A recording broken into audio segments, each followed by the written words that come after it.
राजदंड यात्रा निकाले हैं सर। जनवादी पार्टी के नेतृत्व में भारत के संविधान, लोकतंत्र, किसान, बेरोजगार, नौजवान, उन सब को बचाने के लिए जनवादी पार्टी के नेतृत्व में आज इस बागी बलिया के ज़मीन से राजदंड पदयात्रा किसान नेता जनवादी पार्टी के राष्ट्रीय उपाध्यक्ष मनवीर तेवतिया जी के नेतृत्व में निकल रही है, जो 6 नवंबर को लखनऊ पहुंचेगी और 11 दिसंबर को दिल्ली के रामलीला मैदान में पहुंच करके इसका समापन होगा। हम लोग मानते हैं कि हमारे देश में लोकतंत्र है, तो देश की संसद में राजदंड स्थापित करने का क्या मतलब है। राजदंड स्थापित करके भारतीय जनता पार्टी ने यह संदेश दे दिया है कि जो आरएसएस का हिडन एजेंडा है,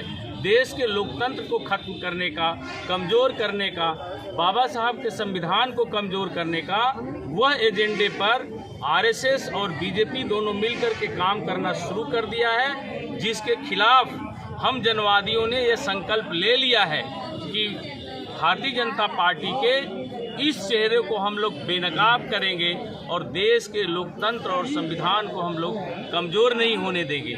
इस देश के किसान, इस देश के नौजवान, इस देश का हर आम आदमी आज गरीबी, तंगहाली, बेरोजगारी से जिस तरह से जूझ रहा है और भारत के प्रधानमंत्री जिस तरह से देश की संपत्ति अपने कुछ लोगों में बांट करके कुछ लोगों को इतना धनवान बना देना चाहते हैं कि उनके धन से भारत की जनता का वोट खरीदा जा सके, जिससे भारत के लोकतंत्र को और कमज़ोर कर सके, तो भाजपा के इस फांसीवादी और पूंजीवादी नीति को हम लोग बेनकाब करेंगे।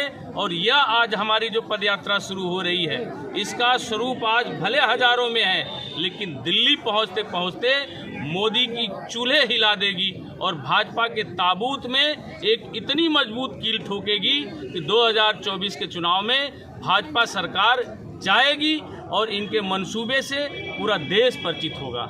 डॉक्टर संजय चौहान आज हमारे पदयात्रा के जो मुख्य वाहक हैं, जो पदयात्री हैं, मुख्य पदयात्री हैं, किसान नेता, भट्टा पार्सल आंदोलन का नेतृत्व करने वाले, जिनके नेतृत्व की वजह से देश में की संसद में भूमि अधिग्रहण बिल कांग्रेस को लाना पड़ा और आज किसानों को उनकी ज़मीन का 4 गुना 8 गुना जो कंपनसेशन मिल रहा है, उस आंदोलन के अगुवा भी मनवीर तेवतिया जी रहे हैं, जो हमारे पार्टी के राष्ट्रीय उपाध्यक्ष हैं। मैं चाहूँगा कि इनकी भी आप 2 बात रखें। कितना दिन की ये पूरे पद यात्रा अक्टूबर से शुरू हो रही है और 11 दिसंबर को दिल्ली के रामलीला मैदान में पहुंचेगी। 2 महीने 2 दिन की यह पदयात्रा है। पूरे प्रदेश से होके जाएगी। प्रदेश के लगभग 24 जनपदों से होते हुए यह पदयात्रा दिल्ली पहुंचेगी और हर जनपद पर एक बड़ा सम्मेलन होगा,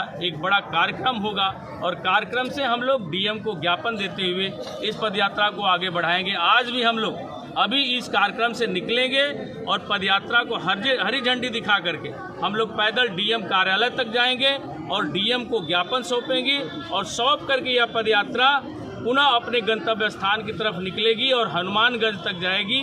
और आज इस पदयात्रा का जो रात्रि विश्राम है वह हनुमानगंज में होगा और बलिया में 4 दिन तक चलते चलते यह पदयात्रा 16 तारीख को मऊ जिले के हेडक्वार्टर पहुंचेगी।